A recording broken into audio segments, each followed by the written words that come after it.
My grandmother, Doreen Marchetti, died in February at 91 in the same farmhouse outside Ithaca, New York that she lived in since 1968. And she left the house to me specifically, not to my mother, not to my Aunt Colleen, just to me, which surprised everyone in the family, including me, since I was the grandchild who'd moved to Boston for work and only made it back for holidays maybe twice a year. My mother took it in stride, said Doreen always did things her own way and probably had a reason even if she never explained it, which, as it turned out, was truer than any of us understood at the time. I want to describe the house a little because it matters to what I found. It was a big, rambling white farmhouse, added onto at least twice over the decades, with a wraparound porch and a wide central staircase and the kind of creaky, uneven floors that make a house feel alive in a way new construction never does. I'd spent parts of my childhood there every summer, and I thought I knew every room in it. The front parlor Doreen never let us eat in, the sunroom off the kitchen where she kept her plants, the 4 bedrooms upstairs, hers at the end of the hall, mine and my cousin's rotating through the other 3 depending on who was visiting that particular summer. I moved in that spring, mostly to get the place ready to sell, since a farmhouse 2 hours from Boston wasn't practical for me to actually live in long term, though I told myself I'd give it a season before deciding for sure. About 6 weeks into sorting through decades of her belongings, I found a folder in the bottom drawer of her writing desk labeled, in her handwriting, House, Structural, and inside it were the original blueprints from when the house had been renovated in 1987, the same renovation I vaguely remembered my mother mentioning once, something about Doreen having work done the year after my grandfather died. The blueprints showed 5 bedrooms upstairs. I sat with that for a long time before I trusted it. I went and physically counted the doors on the second floor myself, walked the hallway twice, and counted 4. Doreen's room at the end, then 3 others along the hall, one of which had been converted years ago into a proper bathroom with a clawfoot tub, and that was it. 4 doors, 4 rooms, one of which wasn't even a bedroom anymore. According to a 1987 blueprint that I had no reason to think was inaccurate, there should have been a 5th. I measured the hallway. This is going to sound obsessive, and it was, but I got out a tape measure and walked the exterior of the house first, then the interior, and the numbers didn't line up. There was roughly 8 feet of depth on the north end of the second floor that wasn't accounted for by any room I could walk into. 8 feet isn't nothing. That's not a crawl space, not a chase for pipes. That's a room. I want to be honest that my first instinct was that Doreen had simply changed her mind partway through the 1987 renovation, decided against a 5th bedroom, and had the space repurposed into storage or absorbed into the walls, and that the missing 8 feet was just insulation and framing, nothing sinister. I told myself that for about 4 days, and then I found the invoice. It was tucked in the same folder beneath the blueprints from a contractor named Wade Purnell, dated October of 1987, for what was itemized simply as framing and finish work, north bedroom, per client request. Do not disclose scope to family, per agreement. That last part wasn't standard invoice language. I've never seen a contractor write per agreement not to disclose scope to family on a bill in my life, and the fact that Doreen had kept that specific invoice for nearly 40 years, tucked with the blueprints, in a locked drawer, told me she'd wanted someone to find it eventually, or at the very least hadn't been able to bring herself to destroy the evidence that a room existed, even as she apparently spent decades making sure no one in her own family knew about it. I called my mother and asked her carefully if she remembered anything about renovations the year after my grandfather died. She said only that Doreen had been not herself that whole year, understandably, that she'd had some work done on the house that fall, that Doreen had told them she was converting one of the extra bedrooms into a proper closet and sewing room, and that none of them had ever pushed to see it because grief makes people want privacy, and none of them had wanted to intrude on hers. My mother said she remembered, vaguely, that the door to that end of the hallway had simply been gone the next time she visited, replaced with what looked like a continuous stretch of wall with matching wallpaper, professionally done, seamless enough that a teenager visiting a few times a year would never have noticed a room was missing rather than simply rearranged. That's the part that unsettled me most, honestly. Not that there was a hidden room. Plenty of old houses have oddities from decades of renovation. What unsettled me was the deliberateness of it. A professional job specifically designed so that family members walking that hallway for the next 37 years would never register that anything was missing.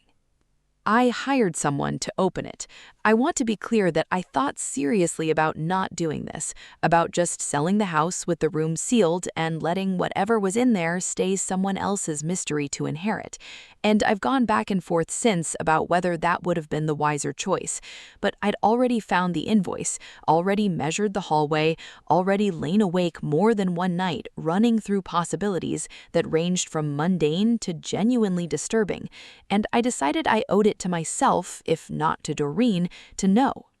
The contractor I hired, a local guy who did restoration work on old farmhouses in the area and had clearly seen his share of century home oddities, found the seam in about 20 minutes once he knew where to look, a section of wall on the north end of the hallway where the wallpaper pattern, if you looked closely enough under raking light, had a nearly invisible mismatch where two separately hung sections met. Behind the drywall was a door, an actual interior door, painted over, hinges intact, deadbolted from the outside with a lock that had rusted enough that we ended up having to cut it rather than pick it. The room itself was small, maybe 10 by 12, and mostly empty, which I think surprised me more than finding it full of something dramatic would have. There was a twin bed frame with no mattress, stripped down to the metal springs, a dresser, empty, drawers slightly warped from decades of humidity, a window that had been boarded over from the inside, which meant someone had specifically wanted no light getting in or out of that room, and no one glancing up from the yard ever noticing a window where the exterior brickwork suggested one should be, which, once I went and checked, it did. A bricked-over window frame on the north face of the house that I'd apparently walked past my entire childhood without ever consciously registering. And on the floorboards in the corner near where the headboard would have sat, scratched into the wood with something sharp enough to leave a permanent groove, was a name. Not a family name, not Marchetti, not any name on our family tree that I'd ever heard, going back 3 generations on both sides, which I checked obsessively over the following weeks. The name was Renee Ashworth, carved small, low to the floor, at roughly the height a person sitting on the floor with their back against the wall might have scratched it. Over and over, it looked like, the grooves layered, like it had been done more than once, on more than one occasion. I did not know what to do with that information. I still don't, fully. I spent the next 2 months trying to find out who Renee Ashworth was, and I want to walk you through what I found, because it's incomplete, and I think the incompleteness is actually the truest thing I can tell you about this whole situation. There is no Renee Ashworth in any census record, birth record, or school record I could find associated with Tompkins County, New York, in any decade remotely near 1987. I hired a genealogist for 6 weeks, a woman named Patricia, who specializes in exactly this kind of search, and she came back with nothing conclusive either, a scattering of Renee Ashworths across the country in various decades, none of whom she could connect to my grandmother, my grandfather, or the house through any documented channel. What I did find through my grandfather's old business records, which my Aunt Colleen still had boxed in her garage, was that my grandfather, Anthony Marchetti, had owned a small trucking and hauling company through the 70s and 80s, and that among his drivers in the mid-1980s was a young woman, one of only 2 female drivers he'd ever employed according to the payroll ledgers, whose name was listed as R. Ashworth, employed from March of 1985 to sometime in 1987, when the ledger entries simply stop. No termination date recorded, no final paycheck noted in the otherwise meticulous bookkeeping my grandfather kept for every other employee who ever left his company. My grandfather died in June of 1987, 4 months before the invoice for the sealed room, dated that October. I don't know what happened between March of 1985 and October of 1987. I don't know if Renee Ashworth was someone my grandfather was involved with, and if that room was somehow connected to that, built or repurposed by my grandmother in some act of grief or rage or reckoning I can't fully reconstruct.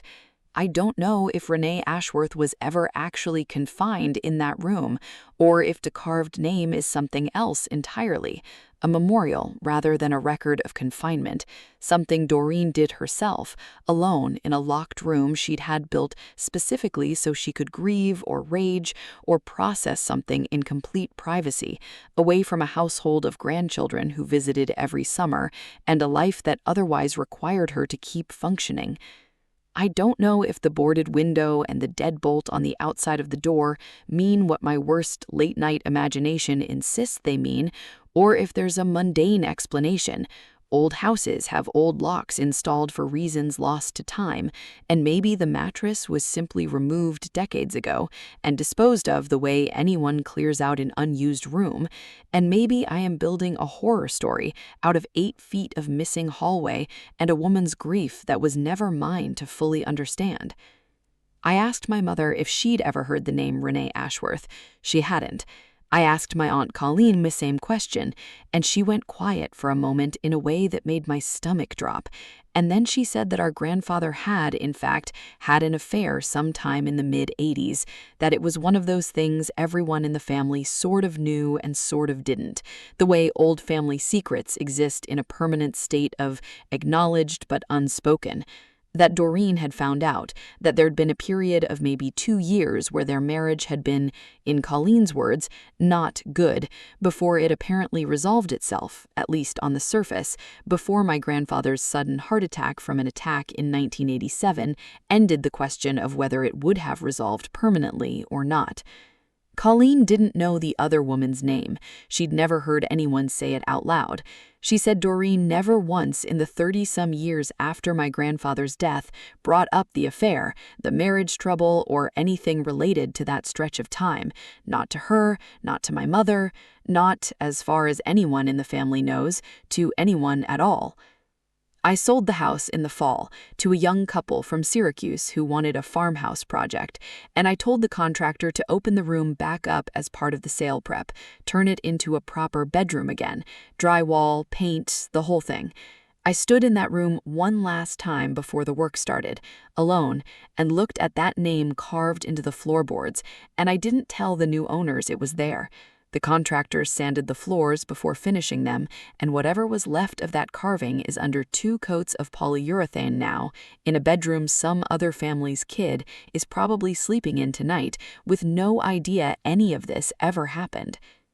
I think about my grandmother sometimes, 91 years old, sharp and funny, and endlessly patient with a house full of grandchildren every summer for decades, and I wonder what it cost her to walk past that sealed wall in her own hallway every single day for 37 years and never once let any of us see it crack.